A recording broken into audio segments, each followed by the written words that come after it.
Nouveau rebondissement dans l'affaire Stéphane Plaza. L'agent immobilier phare de la 6e chaîne fait l'objet de nouvelles accusations. Ce samedi 4 novembre, l'une des femmes qui a partagé sa vie a décidé de témoigner.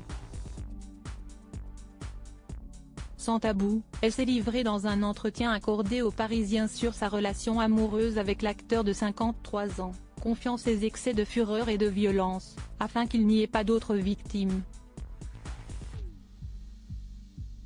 Pendant plusieurs années, celle qui se fera appeler Jade dans ce témoignage, elle souhaite rester anonyme, a partagé la vie de l'animateur. Si la trentenaire a porté plainte pour violence par conjoint ou ex-conjoint le 13 octobre en plus de témoigner, l'acteur à ce jour dément les faits. J'étais disponible jour et nuit, je n'ai jamais coupé. Le 11 février 2017, Jade fait la rencontre du comédien au théâtre. À sa demande, il ne tarde pas à lui trouver un job chez M6.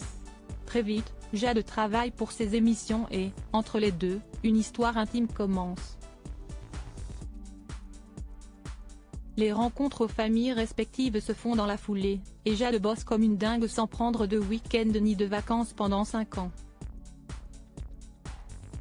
J'étais disponible jour et nuit, je n'ai jamais coupé. Et pendant la première année, je travaillais sur un projet sans rémunération, précise-t-elle. Début 2020, le couple emménage en banlieue parisienne. L'agent immobilier prend en charge le loyer, l'eau, l'électricité, Internet et les courses. En réalité, l'animateur n'est pas souvent là, selon elle, 1 ou 2 fois par semaine, pas plus. Il prétexte régulièrement des déplacements, mais lui fait la promesse qu'ils déménageront bientôt dans une maison à Bougival. Lors du premier confinement, l'acteur de 53 ans explique à Jade qu'il devra le passer dans son appartement parisien avec une ex jalouse et dangereuse qui la menace. Toujours selon le récit de la trentenaire, quand celle-ci le prévient qu'elle veut le quitter, Stéphane Plaza lui jette un colis en plein visage. Le 25 avril 2022, Jade accuse l'animateur de l'avoir blessée à 3 doigts après avoir découvert qu'elle avait répondu à une des conquêtes de l'acteur qui l'avait sollicité sur les réseaux sociaux. Mais la jeune femme, qui habite avec l'animateur et travaille pour lui, décide de ne pas porter plainte. À ce moment-là, elle dit se sentir piégée, mais conserve les preuves dans le cas d'une récidive.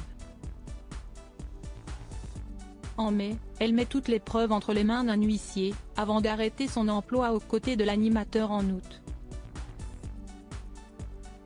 Dans la foulée, elle quitte l'appartement. Si je parle, c'est pour qu'il n'y ait pas d'autres victimes. Fin septembre 2022. Jade est contactée sur Instagram par une internaute qui lui annonce avoir été en couple avec son ex-compagnon au même moment qu'elle. Puis, quelques mois plus tard, c'est Mediapart qui contacte Jade après avoir récolté plusieurs témoignages qui accusent l'animateur de violence. J'ai d'abord refusé par peur de la réaction de Stéphane Plaza et puis j'ai accepté parce qu'il y avait d'autres témoignages. On ne digère pas les violences comme ça. Et là, je me sentais moins seule, rapporte-t-elle à nos confrères. Si, selon Jade, l'agent immobilier pouvait se montrer très aimant et très prévenant, elle le décrit comme souvent dans un état second et régulièrement sujet à des crises de violence, au cours desquelles il peut taper dans sa voiture ou jeter ses baskets contre le mur.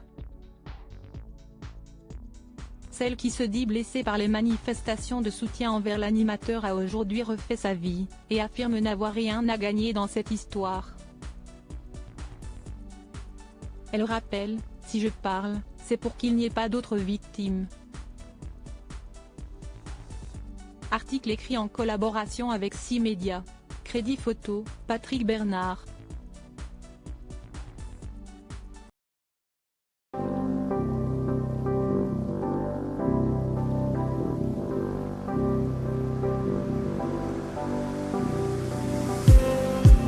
Just need